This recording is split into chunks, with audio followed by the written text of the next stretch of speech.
함께 예배하는 모든 분들 가운데 이 말씀의 축복이 함께 하시기를 주님의 이름으로 축원합니다. 이 본문 말씀은 그리스도인의 정체성에 관해서 우리에게 말씀해 주는 내용입니다. 그러므로 이 요한복음 15장 말씀은 안 믿는 사람에게 하고 있는 말씀이 아니라 믿는 사람에게 하고 있는 말씀입니다. 6절에 보면 사람이 내 안에 거하지 아니하면 가지처럼 밖에 벌어져 마르나니 사람들이 그것을 모아다가 불에 던져 사르느니라 라고 말씀하는 이 내용을 통해서 예수 믿어야 되는가 보다, 예수 안 믿는 사람들한테 예수 믿으라고 이 말씀을 하나 보다, 이렇게 우리가 읽을 수 있습니다. 그 말씀이 전혀 해당이 안 되는 건 아닙니다. 그럼에도 불구하고 이 본문 말씀은 믿는 사람에게 하고 있다는 것입니다. 이미 예수 안에 있는 사람에게 하고 있다는 것이죠.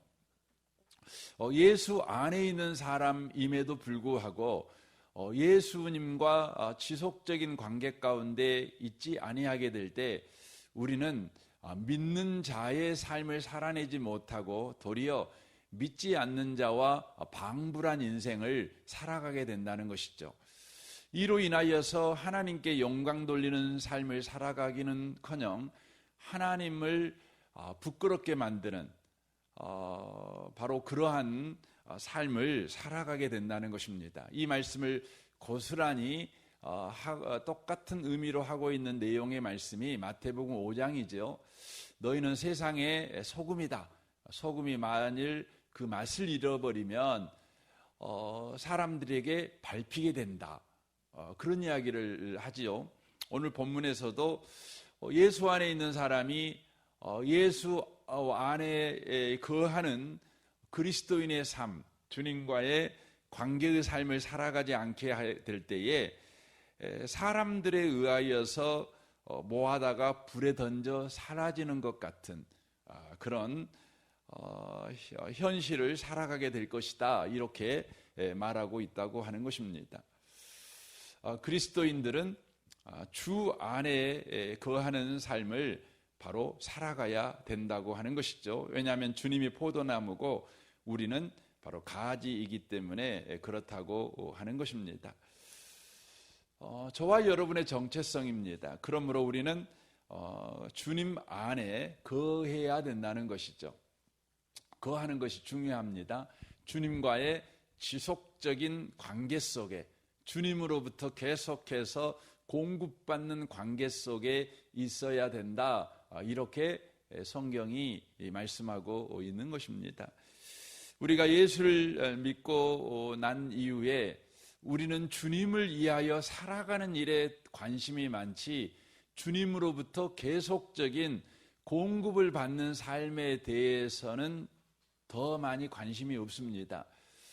예수를 믿고 나서 우리가 어떻게 헌신할 것인가, 어떻게 봉사할 것인가, 어떻게 주를 위해 살 것인가에 대한 관심을 더 많이 갖습니다. 불필요한 관심은 아니죠. 그럼에도 불구하고 우리가 가져야 되는 관심은 주님으로부터 계속적으로 공급받는 삶에 대하여 더 지속적인 관심을 우리가 가져야 된다는 겁니다. 왜냐하면 우리의 정체성이 바로 가지이기 때문에 그렇다는 것이죠. 여러분, 가지가 되려면 나무로부터 생명이 공급되어야 되는 것이죠. 여러분, 가지라는 이름은 가졌지만 나무로부터 지속적인 생명의 공급을 받지 못하는 가지가 된다면 그것은 가지로서의 역할을 해낼 수가 없는 것이죠. 그러므로 가지는 언제나 나무로부터 생명을 지속적으로 공급받는 것이 바로 중요한 것입니다. 그 부분에 대한 관심을 갖지 아니하고 가지가 내가 쓸모 있는 자가 되어야지 라는 데에 관심을 갖게 되면 저와 여러분의 신앙생활이 큰 낭패를 보는 경향이 있다는 것이죠. 성경에 보면 모세라는 사람이 등장합니다. 모세는 40년 동안 자기 자신이 히브리인이라는 것을 몰랐습니다. 그러다가 40세에 그가 히브리인이라는 것을 알게 되었습니다. 우리식으로 표현한다면 저와 여러분이 세상에 살다가 드디어 예수를 믿게 된 거죠. 그래서 저와 여러분이 그리스도인이라는 것을 알게 되었습니다. 40년 동안 하나님 없는 삶을 살다가 모세는 40년 동안 자기 자신이 히브리인이라는 것을 모르고 살다가 이제 히브리인이라는 것을 알게 되었을 때 얼마나 감격했겠지만 또 한편에서는 얼마나 부끄러웠겠습니까? 내 종족들은 40년 동안 이렇게 고통을 받는데, 아니 자기가 애굽의 왕자가 되어 자기 동족 히브리인들을 못 살게 굴었는데 자기 자신이 히브리인인 것이죠. 얼마나 부끄럽고, 그래서 자기가 살아온 40년의 삶을 당방에 만회하는 행동을 하고 싶었을 것입니다. 저와 여러분도 예수를 딱 믿고 나니 지금까지 살아왔던 삶이 헛되고 하나님께 죄송하고 그런 생각이 들어요. 예수 믿는 사람들한테 너나 예수 믿어라 이런 말을 하고 예수 믿는 것들 하면서 욕하고 살아왔던 과거가 너무 부끄러운 거죠. 그래서 만회하고 싶은 게 또 우리 아니겠습니까? 모세는 어떻게 했습니까? 열심을 냈습니다. 그래서 애굽 군인을 죽여버리죠. 같은 히브리인을 바로 보호하기 위해서, 지켜내기 위해서 그런 행동을 한 것이죠. 결국 이로 인하여서 어떻게 됩니까? 모세는 40년 동안 광야에서 숨어 들어가 사는 자가 됩니다. 도망자가 되는 것이죠. 우리는 이 장면을 볼 때에 참 그 이해가 안 됩니다.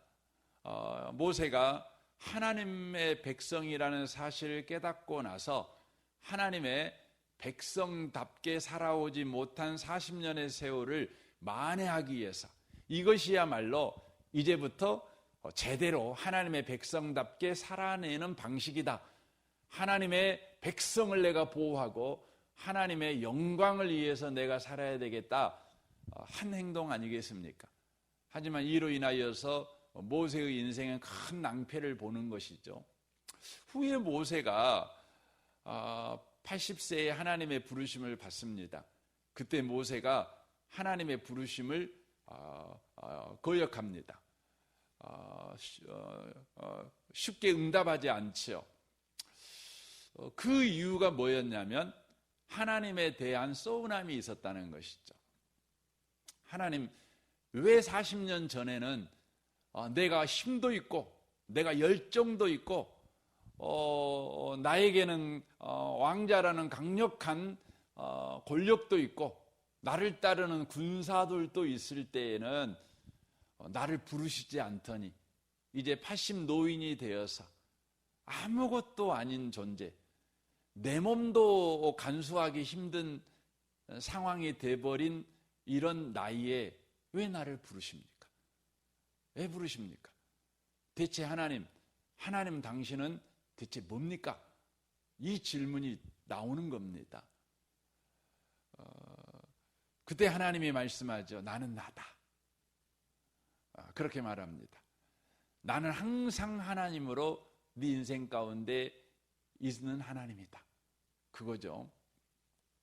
아브라함에게도 이삭에게도 야곱에게도 나는 언제나 하나님으로 그 인생 가운데 있었다는 것이죠.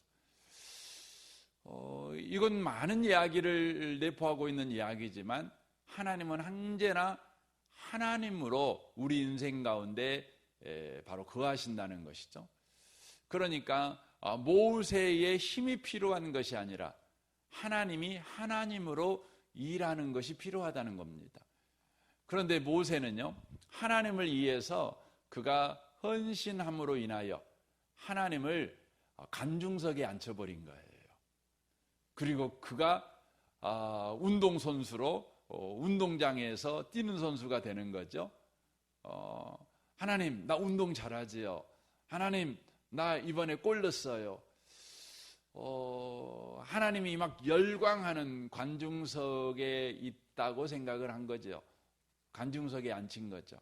그런데 우리 하나님의 말씀은 어떤 내용이죠? 아브라함과 이삭과 나는 야곱의 하나님이다. 아브라함의 인생에서 운동장에서 뛰는 선수는 나였고, 관중석에서 그 하나님의 일하심을 본 자는 아브라함이었다. 그거예요. 내가 선수지 나는 관중이 아니다. 네가 관중이고 내가 선수다. 너는 하나님의 일하심을 보고 그 일하심을 찬양하고 일하심에 박수를 보내고 그것이 네가 하나님께 영광을 돌리는 것이지, 나를 관중석에 앉혀놓고 네가 운동장에서 뛰며 내가 하나님을 위해서 이렇게 골 넣었어요. 하나님을 기쁘시게 하기 위해서 내가 이렇게 발바닥에 땀이 나도록 또 불이 나도록 내가 이렇게 뛰어다니고 있어요. 그게 아니다. 이걸 말씀하는 것이죠. 사랑하는 성도 여러분, 우리는 가지입니다. 이 가지는요, 뭐하고 똑같으냐면 그냥 그 운동장하고 똑같은 거예요. 운동장하고 똑같은 거죠. 예수님이 나무이십니다. 나무는 뭡니까? 그 운동장에서 일하시는 농부이셔요. 생명이시죠. 선수시죠. 그러니까 가지에게 뭐가 필요하냐면 가지가 스스로 열심을 내는 게 필요한 것이 아니라 가지 속에 바로 예수가 생명으로 들어오셔서 일하는 게 필요한 거예요. 이게 신앙생활입니다. 이게 저와 여러분의 삶에서 놓치지 않고 끊임없이 여러분 우리가 구해야 되는 겁니다. 우리는 보통 이렇게 생각을 하고 삽니다. 우리는 예수 믿고 나서 열심히 삽니다. 열심히 삽니다. 열심히 우리에게 필요한 겁니다. 그러나 놓치면 안 되는 게 있어요. 열심히 우리 가운데 일하지 않습니다. 열심은 내일을 만들어내지 못합니다. 열심은요, 다만 우리의 명예입니다. 명예입니다. 오늘 우리는 열심히 삽니다. 우리가 열심히 산 오늘이 내일 우리에게 보상을 줄 거다. 이런 기대 때문에 우리는 열심히 사는 게 아닙니다. 우리는 하나님이 내게 허락한 하루이고 내가 그리스도인이니까 열심히 사는 겁니다. 그리스도인이니까. 우리의 내일을 누가 만드느냐? 우리는 하나님이 만든다고 믿습니다. 우리는 다만 열심히 살 뿐입니다. 우리가 믿는 것은 우리의 열심을 믿지 않고 뭘 믿어요? 하나님만 믿습니다. 예수님만 믿습니다. 우리 인생을 만들어내는 건 하나님이지 우리의 열심과 우리의 부지런함과 우리의 능력이 아닙니다. 우리는 다만 그리스도인이기 때문에 최선을 다하고 열심을 다하고 헌신할 뿐입니다. 그것은 이런 것과 똑같습니다. 여러분 개는 멍멍 이렇게 짖잖아요. 그렇죠? 왜 짖습니까? 개니까 짖죠. 여러분 개가 삐약삐약 이렇게 하면 좀 이상하잖아요. 이상하죠. 개가 멍멍 짖는 것은 이것은 당연한 거죠. 당연한 거죠. 여러분 예수 믿는 사람이요 열심을 내는 건요 그건 당연한 거예요. 정상적인 삶을 사는 거예요. 예수 믿는 사람이 게을러 터져 살면요 그건 비정상적으로 사는 겁니다. 그것뿐입니다. 우리는 무엇을 믿냐면 하나님을 믿습니다. 예수를 믿습니다. 예수님께서 지금 내 인생에 뛰어들어오셔서 주님이 계획하셨던 인생을 만들어가고 있다는 것을 우리는 믿습니다. 저는 설교자입니다. 설교를 할 때요, 저는 제가 열심히 설교합니다. 저는 설교 준비를 다른 목사님들도 되게 열심히 하겠지만 저는 누구 뒤처지지 않게 열심히 설교 준비합니다. 여러분은 들을 때 1초밖에 듣지 않는 이야기지만 그런 자료를 찾기 위해서 2-3시간씩 막 이런 논문도 보고 저런 논문도 보고 그 두꺼운 책을 얼렁얼렁 어떻게 읽어보고 그래서 그 하나를 찾으려고 그렇게 합니다. 하지만 저에게는요, 내가 이렇게 열심히 함으로 우리 성도들이 은혜 받는다, 그 믿음은 안 갖습니다. 안 가지려고 또 예를 씁니다. 저의 부르심이 목사이기 때문에 다만 열심히 할 뿐입니다. 저는 믿습니다. 하나님을 믿습니다. 하나님께서 제가 설교하는 동안 일하셔서 하나님만 하실 수 있는 일을 하신다고 믿습니다. 목사는 도무지 못하는 게 있어요. 그게 뭘까요? 은혜를 만들어내는 일입니다. 여러분에게 믿음을 주는 일입니다. 여러분에게 소망을 주는 일입니다. 여러분이 사랑의 사람이 되게 만드는 일입니다. 이건 목사가 죽었다 깨어나도 못합니다. 이건 하나님만 하실 수 있는 거예요. 하나님만 여러분에게 믿음을 줍니다. 어떤 분은 아이고 목사님이 설교 잘하니까 내가 믿음이 좀 팍팍 자라요. 그건 여러분이 보이는 것만 봐서 그럽니다. 성경이 말하잖아요. 보이는 것이 여러분 세상을 만드는 게 아니에요. 보이는 것이 보이는 걸 만드는 게 아니고요. 안 보이는 것이 보이는 걸 만드는 겁니다. 이게 히브리서에 나온 말씀 아니겠습니까? 저는 어떤 경우에도 은혜를 만들어낼 수가 없어요. 그래서 저보고 와서 아이고 목사님 오늘 설교를 통해 은혜 받았습니다. 그러면 제가 아이고 내가 오늘 성도님들한테 은혜 끼쳤네, 이렇게 생각하는 그 순간 저는 제 자리를 잊어먹었던 겁니다. 저는 저를 속이는 겁니다.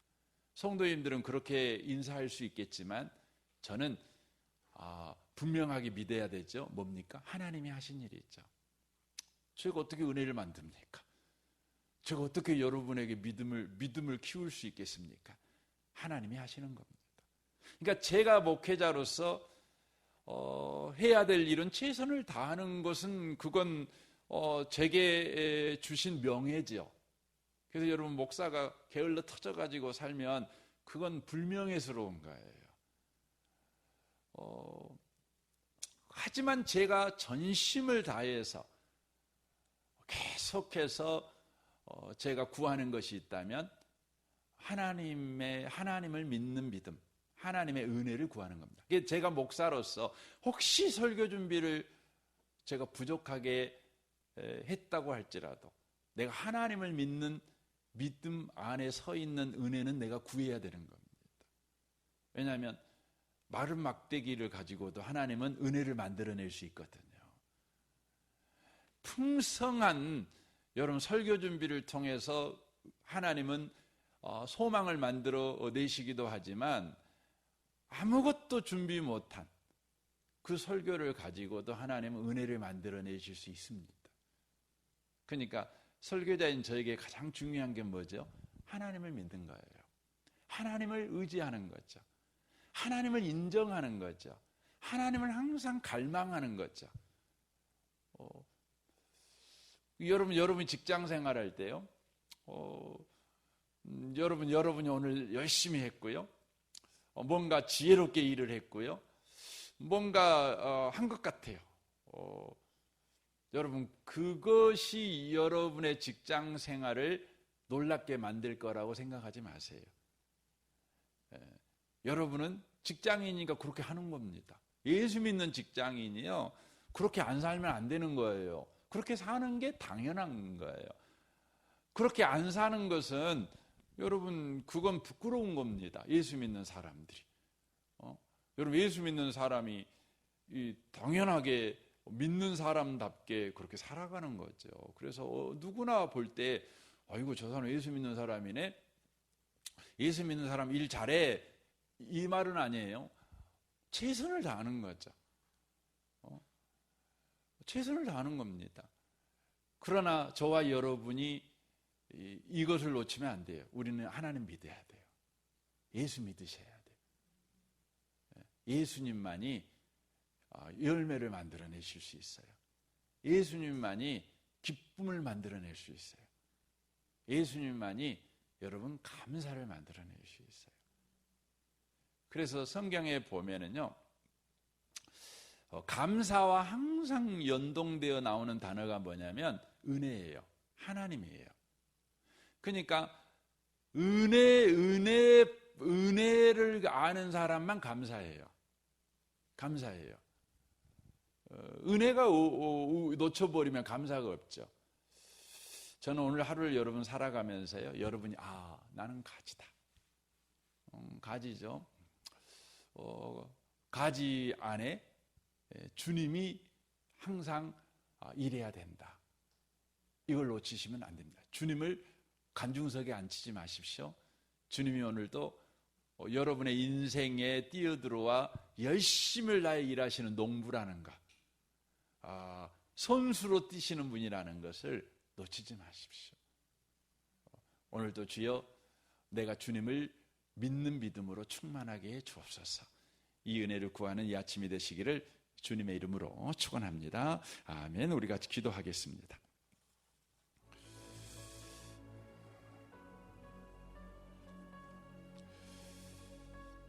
오늘 이 아침에 주님을 믿는 믿음으로 우리가 충만하게 해 주십시오.